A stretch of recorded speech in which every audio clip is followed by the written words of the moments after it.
лесбияндардың ұйымдастырған митингілерінде мен барып жүрмін. Мен тікелей эфирге сол жерге арнайы қосыламын, қараймын, тыңдаймын, сұраймын. Сонда кішкентай 5-тен белі шықпаған кішкентай қыздар жүр. Енді қараңыз, сонда сол бір жаңа митингтағы жағдай, бір отбасының 2 кішкентай қызы жүр. Ана қыз кішкентай 8-9 жастағы, бір 7-8-9 сол аралықта, қасында 12 жастағы, 12-13 жастағы әпкесімен келген. Енді қараңыз, бір үйдің 2 қызы. Сонда ана кішкентай бала емес па? Ол мені танымайды. Ана үлкені мені танып тұр. Ымдап жаңағы кейін келген кезде жауап қаттырмай қойды. Айтпесе ана кішкентай қыз бала болғаннан кейін жауап беріп қойды да. Енді мен сұрап жатырмын, сен мұнда кіммен келдің?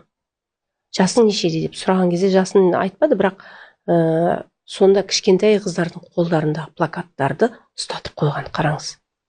Сонда ана қызда екеуі де кәмелетті жасқа толмаған, бір үйдің 2 қызы, ата-анасы білмейді. Мен мысалы сұрадым, ата-анаң біле ме десем, білмейді. Енді қараңыз, ол күндізгі уақыт. Ата-анасына бұл 2 қыз мүмкін паркта жүрміз, мүмкін есіктің алдында дворда ойнап жүрміз деп кетіп қалуы да мүмкін. Бірақ сонда бір үйдің 2 қызы мына топқа кірді ма, бұл топтан шығу 2 талай енді. Өйткені қалай болған күнде де осылардың парақшасына қарайды, ортасында жүр, ана жерде айтқан сөздері бар, моя матка, мои правила деп. Мысалы, менің жатырым, менің ережем. Қазақстанда, Алматыда ең бірінші гей-клуб 95 жылы ашылған екен. Міне қараңыз, 30 жыл өтіп кеткен.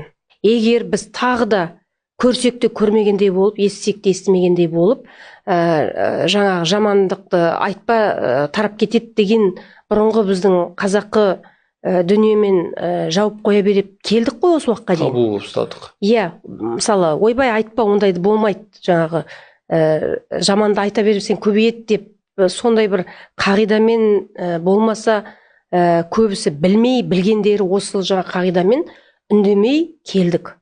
30 жылдың ішінде біз қандай деңгейге келдік?